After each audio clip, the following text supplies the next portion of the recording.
And then, of course, the Soviet Union falls. I've skipped out a lot of history there, but the Soviet Union falls eventually. And with it, North Korea loses a really important trading partner, or rather, someone that is giving it very highly discounted commodities, things like oil, that sort of thing. But North Korea did not fall, and lots of people at the time thought that it would. In the 1990s, there were hundreds of academics from international relations, from Korean studies, from Chinese studies, and Japanese studies, who said, "This is it, finally. This is the North Korea is going to collapse." And ironically, somewhat ironically, a lot of the people who were making that argument at the time are now dead, and North Korea is very much still alive, which should go some way to explaining just why this country is able to survive these things. And one of the reasons is that the North Korean state is extremely skilled at being very repressive. And one of the most important changes in very, very recent years is that they can no longer control the flow of information from the outside that they once were able to do. Even when the Tiananmen Square massacre happened, I remember talking to a friend of mine who was studying in Pyongyang at the time, and they remembered whisperings in the corridor of this strange thing that was going on in China. They heard the students were assembling, and the government was cracking them down. But that was it. It was really just hushed whispers in the corridor. If the same thing happened today in China, every North Korean would know about it, because such a strong market has developed for information, and there are such important tools for the spread of information now that North Korea simply do not have, that the state can no longer command this complete monopoly on what people think. And then came the gravest, but at the same time most important thing of all, was the famine of the 1990s. The government by this point was unable to feed its people with the public distribution system. The lack of Soviet and even by this point Chinese aid meant that they didn't have enough to give everyone. Traditionally in the North Korean system, you work in a job, you get given a ration ticket with your wages, and you take that to a public distribution center and they give you food. Right? You don't buy your food, it's rationed to you. At least that's how it's supposed to work. But out of this tragedy, North Koreans learned that they couldn't trust the state with their food supply. And they had no choice but to create survival coping strategies. And when you need to survive, when you're hungry, you're not worried necessarily about ideology anymore. Unless you're, in Hitler's bunker in the last days or something, or you're violently ideological. You don't care about these things. You just want to eat. And especially if you are in a family, you want your family to eat too. So out of this tragedy, an incredible new North Korea was born. One that we really now see the results of, and one that people still in the mainstream media, and I include myself in this, do not pay the same attention to. Because we're still stuck in this idea of the past of this North Korea, which everybody is dropping like flies, they don't have enough food, they're brainwashed, they're robotic automatons. And that was true to an extent once upon a time, and it's no longer the case. To give you an example of how the famine changed lives of people, this is a story I borrowed from a friend of mine who works with many defectors, about a man, we'll call him Mr. Lee, could be one of millions of people, so I'll never get back to him, who during the famine was a local party cadre, and who was right up on the border here with China, in this little town called Hyesan. And actually, tons of defectors are from here, the defectors you meet in South Korea. Little known stat about defectors is that the vast majority, and I mean the overwhelmingly vast majority, come from this corner of the country. You very, very rarely they do come from Pyongyang, they rarely do though. You sometimes get them from Wonsan, you sometimes get them dotted about, but the vast majority come from here. And this is an area where the government does not exercise the same control as it does down here in Pyongyang. But anyway, Mr. Lee, during the famine, was in charge of a small work unit of about 20 people. Excuse me. And he needed to feed his people. So, despite being a card-carrying member of the Workers' Party, he turned to capitalism, and he turned, in fact, to one of the most simple forms of capitalism, or rather trade, bartering, in the most simple possible way. He instructed his men to go to the mountains around Hyesan and collect roots, medicinal roots which would have value on the Chinese market. And he put them in a rubber sort of inner tube thing, and he floated them across the river to the Chinese side, where a Chinese contact that he knew via his dealings with the Workers' Party and with the Chinese Communist Party floated back bags of flour in return. And with that flour, he was able to make very rudimentary food which fed his men, and he survived the famine. And that's why the very first story I did when I joined Reuters was called One for the Money, which is a tabloidy pun. Because this has given birth to a dual economy whereby you have the official exchange rate and the official value of the local currency, and you have the black market exchange rate. And of course, like in many places, the most important value is the black market exchange rate. And until you understand why this is like this, it's very difficult to understand other things about North Korea. Why, for example, do the girls on the front cover of my book wear fashionable Wellington boots and rain boots? Where do they have the money to get those from if they're struggling to find food? So the government has this extremely complex relationship with this new economic order, the fact that there is an official economy and an unofficial economy. And even the people at the very top benefit from this. They don't just sit back and take taxes and lap it up. There are people in significant positions of authority within the North Korean government who own chaebol-style conglomerates. Chaebol meaning the same, I can't remember what it is in Japan, but you have the same thing, like Mitsubishi, these large companies. Usually centered around families who have connections, who have money, and who enter into sort of public-private partnerships between private finances, so people who've made money on the market since the years of the famine, maybe from changing foreign currency or from selling things like sujebi, and investing it in people who are in a position of political security, who can get permission to start a business. So you have private financing, public businesses, and this is bringing in millions and millions and millions and millions of dollars into the country. That's happening at that level. And then you have the very, very bottom level, whereby you have normal people who, and they're usually women, because men are often assigned a job and women are far more free well, they are expected to be housewives, and so they don't, what they do is they turn to this kind of black market trade, and that's how they survive. One very good example of this, to bring up the sex thing again, I'm not that obsessed with it, but I did mention it earlier on, is that just as in Tokyo and just as in Seoul, when there are young couples who want to have some privacy, there are love hotels. And the way it works in North Korea is that you can go to usually somewhere near a market, and there are ajumma, the Korean word for a sort of middle-aged lady, who will advertise the fact that you can hire their apartment out on an hourly basis. And so people give them money, they go and they spend that money on the market. They bring in the food and things and in order to feed their families, but meanwhile their apartment is being a temporary love hotel. So even that has become monetized and marketized. And the people at the very, very top know that there could be a way to change this. The government it's started to normalize some of this new economy, but in other places it isn't. So for example, it still costs 5 won to ride the Pyongyang metro. And when you have an official exchange rate of 96 won to the dollar versus the real value of the North Korean won, which is around 8,000 won to the dollar, the Pyongyang metro is as good as free.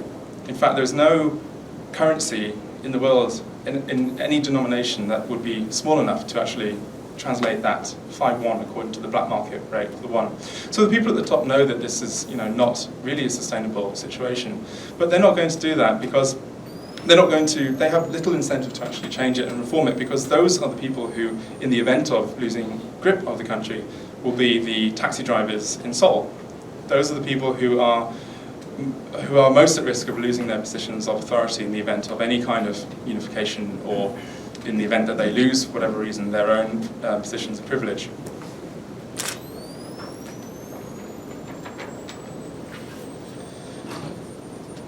So in the 1990s we had the famine, and that really taught the North Korean people not to trust the state with food. And in 2009, after, by this point, sort of 10 years or so of gradual marketization, which had developed from the years of the famine. And the government had more or less lost control of the monetary policy. The black market value of the yuan was out of control. People were making huge amounts of money on the black market. And so the government reformed the currency. And they devalued the currency. They knocked 2 zeros off every single banknote. So your 1,000 won suddenly became 10 won. Your bank deposit of 100,000 won was devalued to just 1,000 won. And they gave everybody 1 week to change it all. And this was for the first time we saw kind of almost protests on the streets. At least that was what was reported at the time. Whereby you had people who were so incensed by this that they were, because their savings or the money they had hid under their kimchi pots that they'd made from trade, was suddenly deemed worthless by the government. So there are even cases of people, this was reported in Chinese media at the time, burning the 5,000 won notes, which at the time would have been very, very bad because that was the highest denomination note and it had Kim Il-sung's face on it. And if you're a loyal North Korean, you can't even fold a newspaper which has his face on the front cover for fear of accidentally creasing it. So the fact that people were angry enough to risk burning images of him should tell you just how important this kind of thing is. It's not things like human rights. That is, of course, extremely important to North Korean people. But economic freedoms are the times when we've seen the real sort of blowback from the people towards the state. As a result of this, there are some towns in the northeast of the country, very, very close to the Chinese border, where some people estimate there will be up to 80% of transactions are done in Chinese yuan. Because people simply do not trust the value of the yuan. The government has essentially lost control of it. As I said, the government has basically tried to get used to this new economic order. Everything that we see, every economic decision that we see the North Korean government make now is essentially a reaction to pre-existing grassroots economic changes. One of the really interesting effects of this, as I say, is that the government has tried to formalize it. And here you have two publicly posted exchange rates. The one on the left, they're taken within a month of each other, both from two separate sources, sent out of the country via 3G, thanks to their 3G network there. These are sent to me by sources who are not North Koreans, they're regular visitors to North Korea, or they are residents for whatever reason. And in the Pyongyang department store, they're advertising a rate of 98 won to the dollar. And the next month, they're advertising a rate in the Golden Triangle Bank, which is all the way up in the Rason Special Economic Zone, right on the northeast border with Russia and China, a rate of 7,636. So a vastly huge difference to the official rate down in Pyongyang. And they're doing this because where that bank is on the right is in a special economic zone, and in these zones where they're trying to attract foreign investment, they have normalized, or should I say formalized, some of this black market economics. If you like, it's a grey market up there. So this creates chaos with money, whereby in the middle of Pyongyang, you have a toy shop like this. Again, this was sent around about the same time as those photos were taken from a source in North Korea who was near the zoo, went to a little toy shop, whereby you have prices which don't make sense, because the official exchange rate, when you have the Pyongyang department store offering 98 to the dollar as opposed to 7,000 to the dollar. In the same city, there's a little toy shop selling cheap Chinese goods, and the prices, if we take a closer look, are insane. 46,000 won for a basketball, for example, which, depending on which exchange rate you use, is either $5.75 or it's $479. Same here for some lighters for 12,000 won. They either cost 15 cents, seems reasonable, or they cost $12.50. Here we have some sticky tape for either for 10 cents or for $8.30. And finally, there's a football here, which is either worth $5, seem reasonable, or $416. And one of the most interesting things that we've seen over the last 5 years or so is this incredible growth of conspicuous consumption, whereby, because it used to be the case that you had to sort of hide your money and not spend it, and now it's become more and more acceptable to actually spend money or be seen to be spending money. that there is a market for Ferrero Rocher and Hershey's beyond just the elite. And in fact, in a country where you now have roughly just over 2.5 million mobile phone subscribers, in a country of 24 million, it's kind of hard to define what that elite is. There's maybe sort of 20,000 or so people who, at the very, very top, who have these links to the Kim family, are truly the elite. And they've always been buying things like Ferrero Rocher. But if you have 2.5 million mobile phone subscribers, that changes the definition of elite. We know there are probably at least 2 million people who are just richer than they were before, and they're buying this kind of thing. And this new economic reality essentially creates this one country, but with two systems, not in the sort of Chinese way, but in a very, very real way economically.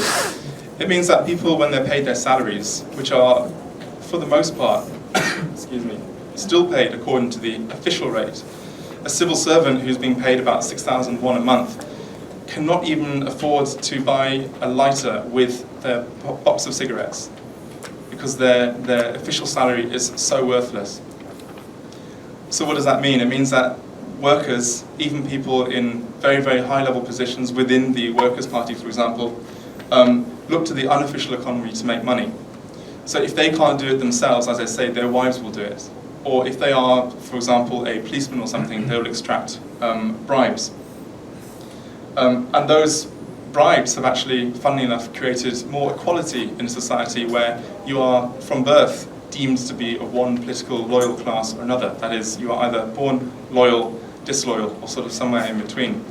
But with money, you can buy your way into universities, you can buy your way out of trouble, you can buy yourself the kinds of freedoms, and I hesitate to use the word, that you simply could not have access to before. This is a very, very different North Korea to the North Korea that you read about in, say, for example, Barbara Demick's Nothing to Envy, the book about the famine, a wonderful book, but a book about the mid-1990s. This is North Korea in 2015, and it is a vastly different place, and it's not really one that we hear about, or you do if you read Reuters, but other people are talking about it too. But the government has a really, as I say, complicated relationship with this. It means that it has intensely cracked down on the spread of information in the country. Because, as I said before, there is a market for that too. There's a market for watching South Korean dramas or foreign American films on easily smuggled USB sticks, and they go for a lot. There's a high risk premium with bringing them in, so it's worth it. You can guarantee that any defector you meet in South Korea, at least, will have seen some sort of foreign media, and it's usually a South Korean drama or something. And this is the stuff which makes people think, hang on a sec, our lives are different, and what the state has told us isn't true.